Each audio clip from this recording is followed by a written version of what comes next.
Hello and welcome to my channel. I'm doing my favorite type of video today, which is a monthly reading wrap-up.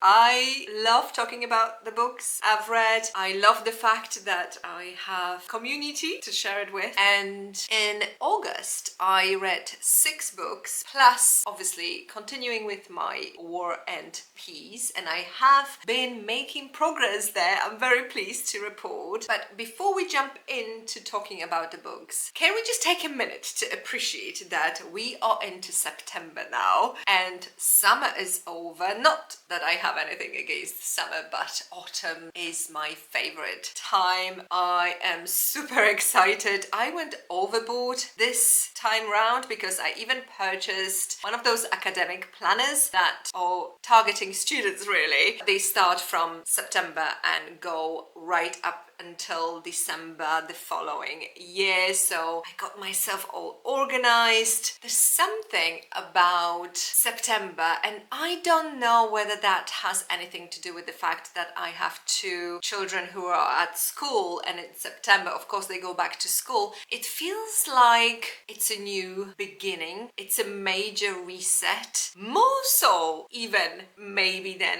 January. Let me know how you feel about autumn and whether you're just as excited. I suspect lots of you are, because most readers love autumn. It's such a reading friendly season, isn't it? Okay, that's enough of that.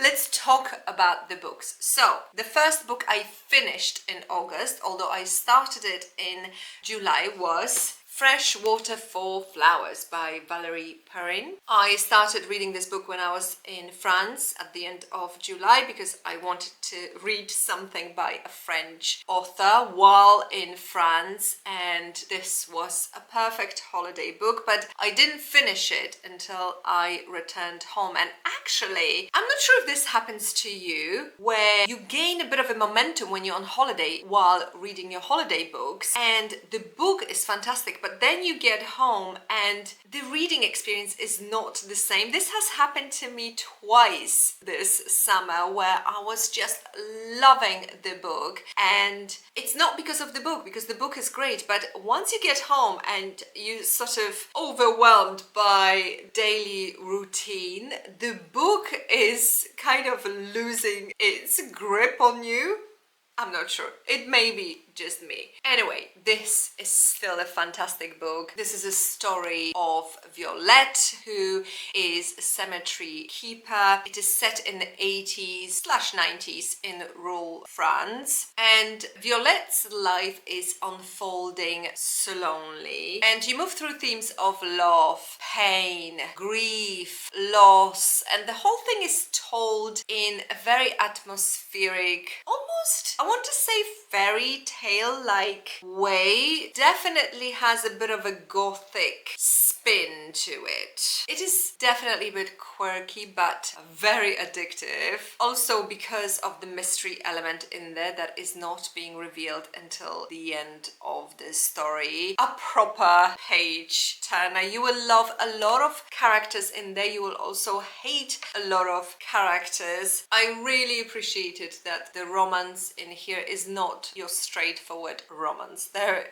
is messiness to it, and also sometimes even contradictions. It also made me think about the fact how the best, or some of the best books out there, are set in the time before the internet, or at least before the smartphones, because I can tell you this story would not work in the current times because of GPS and, you know, phones functionality in general. And there were a couple more books that I read this last month also wouldn't work if they were set during the time of the internet. And it made me wonder, do the authors deliberately do this? I don't have an answer to this question, but overall a fantastic book. If I had to say something critical about this book, there are a couple of tiny things. One is some of the characters, and I'm thinking about Philippe, are a bit inconsistent. And some other characters are almost too black and white. For example, Philip's mother, I thought she was just shown in very much one light. And for that reason, I think you do have to approach it a little bit with suspended belief. But if you do that, then I promise you, this is a fantastic ride. It is beautifully written and it is very moving. Next book I finished in August, but also started in July, was The Wild Duck by Henrik Ibsen. This is the second play I read by Henrik Ibsen. The first one was Ghost, which I absolutely loved. And this one was still great, but I still prefer Ghosts. Let me just pick up my notes about this play because it was quite a few weeks back when I finished it. First of all, the title. In case you're wondering about the title, yes, there is a wild duck in the play itself, but it also serves as a metaphor. And because this is a play, which means very short piece of work, it's so easy to give spoilers. For that reason, I won't be telling you much about the plot, but instead let me just tell you that you have a bunch of characters in here who include a dreamer, a practical survivor, someone clinging to their old sort of glory days, and you also have an innocent character in here that simply gets caught in the middle of the crossfire. And all these characters are part of Egdal family, which this play focuses on. Their life is disrupted by a lodger who represents an idealist, seeker of truth, you could say. And so this book really is a fantastic commentary on the concept of having ideals and pursuing the truth at any cost for the purpose of these ideals. But also what I took from this play is an intriguing commentary on personal integrity, in the sense that it asks a question: is it always a noble thing? Or does it sometimes serve as just another way of exercising perhaps a certain belief in how things should be?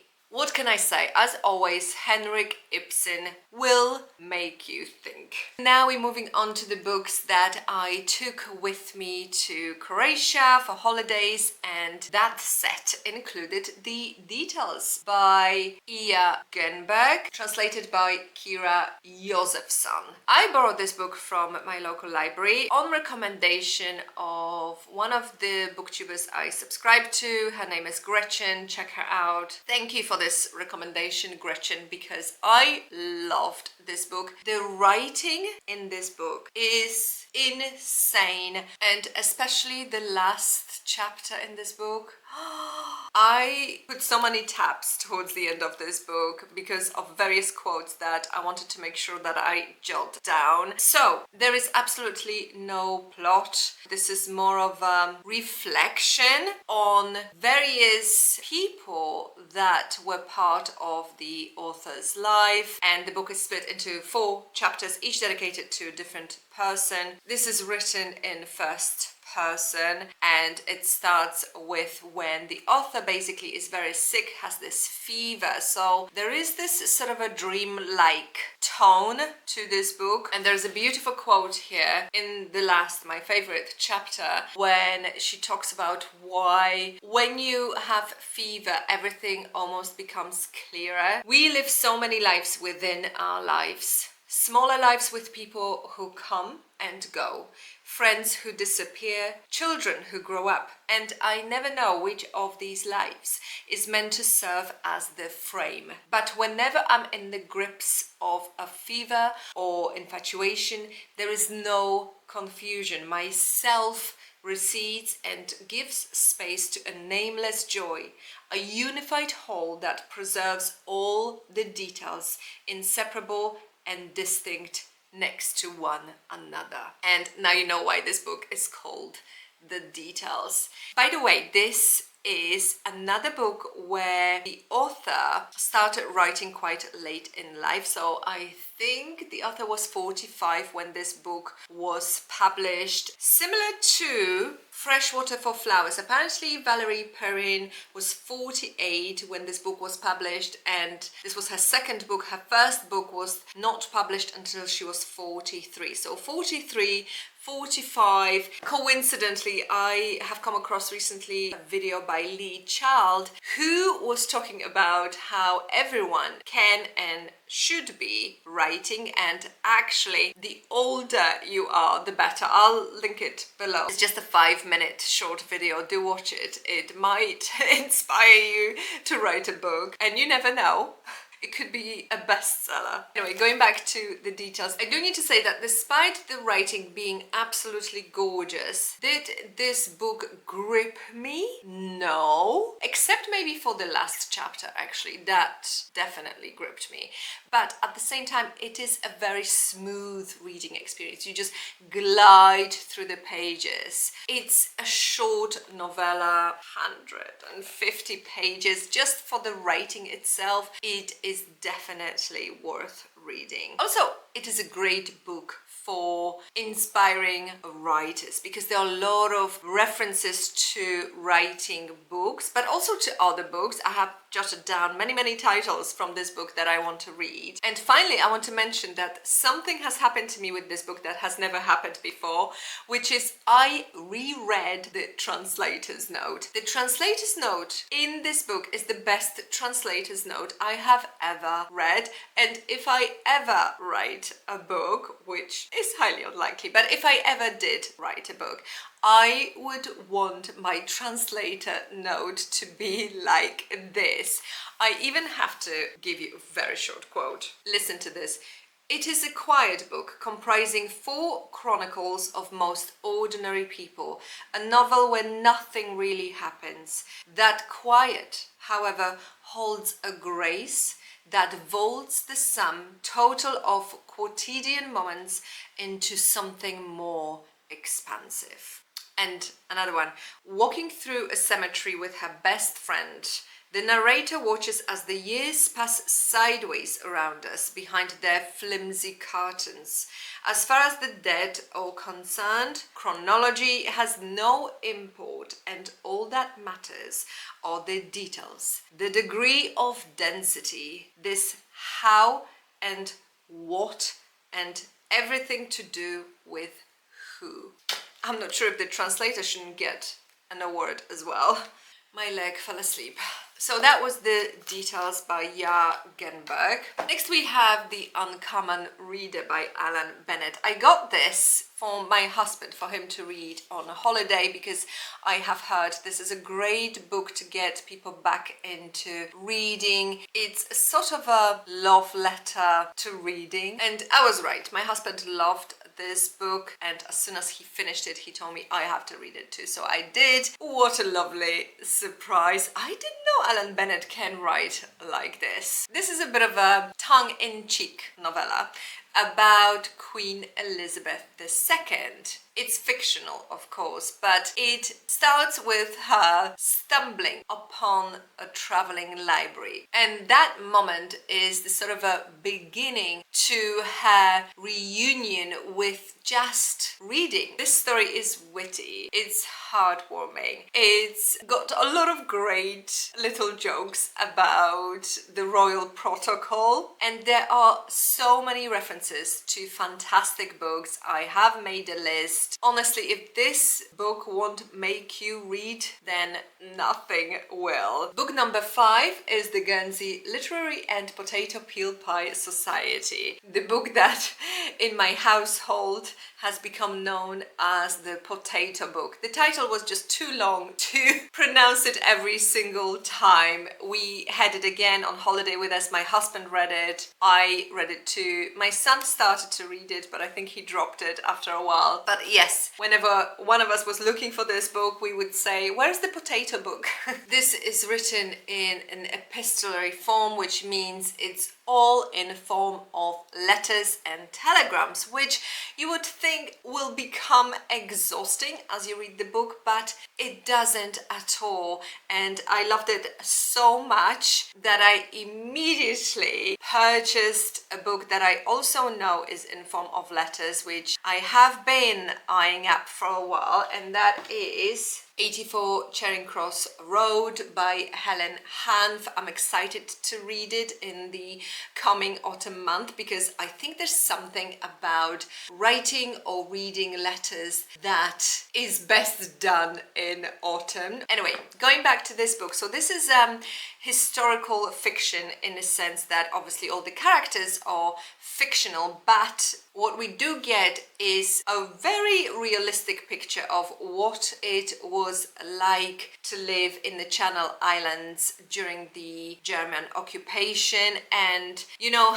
I love when a book makes me curious about something, and this book made me research information about the occupation of the Channel Islands, which was the only British territory occupied by the Germans. This book is actually set in 1946, so just right after the war. We have our main protagonist Julia, who is a writer, and she, for random reasons, receives a letter one day from this person who lives in Guernsey, and they're starting a correspondence through which she learns about this literary society. As the letters continue, you're starting to get full picture of that life in Guernsey during WW2, but you also have elements of romance in here. You have very vibrant characters. Even though this is all done in letters, it remains captivating because each of the voices is very, very different. I am now super excited to finally be able to watch the movie based on this book. Let me know if you have seen it. So yes, I loved this book and I highly recommend it, despite some difficult topics in here, because obviously you have the cruelty of WW2. This is actually very uplifting read in the sense that it does give you hope in the goodness of human nature.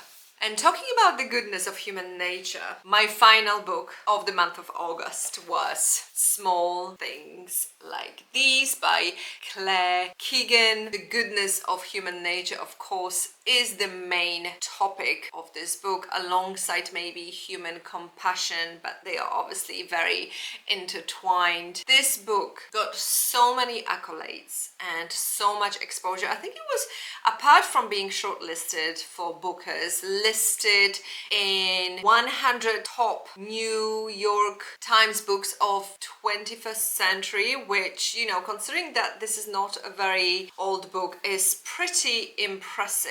This is super short. You can read it in a couple of hours, but boy oh boy, isn't it mighty. I do think it takes a real skill to be able to produce such a short piece of work and yet make it so powerful. And just like in her other book, which I've read, which was titled Foster, Claire Keagan takes just a very tiny little piece of a larger tragedy and she serves it to us by inviting us to follow this one character just for a few days. And this is all set, by the way, in Ireland in the 80s, 1985 exactly. Incredible writing, which I truly appreciate. And of course, because of its political themes, very important book. However, does Keagan's writing is the type of writing that speaks to my soul? No, it's probably just me. I know loads of people love this book and I can see why, but I don't think she is my type of writer, if you know what I mean. And as is the tradition, let me end this video on the word of the month. So this is a word that I would come across in one of the books I read the previous month that I did not know. And of course, English language is such a wonderful language. You're always learning something new. It has so many beautiful words. So the word of this month is astringently, which I found in this book, The Uncommon common reader. This is how it is used here. The novel she had once found slow now seemed refreshingly brisk, dry still, but astringently so. So I had to look it up, and astringently is an adverb describing something done in a way that is dry, sour, or slightly bitter, or alternatively in a clever, sharp, or critical manner, often with biting humor or severity. So it can be used for food, but it can also be used for a style of expression. So you can say the lemonade was refreshingly but astringently sour, and like in this case you can use the word astringently to describe a way of writing. Isn't it the most fascinating language in the world? I love the English language. Anyway, that's it for today. I hope you enjoyed this little wrap up. Thank you very much for watching. If you haven't subscribed yet, please consider subscribing so that I can continue making these videos, and as always I will see you in 1 week's time on a Friday. Thank you. Bye for now.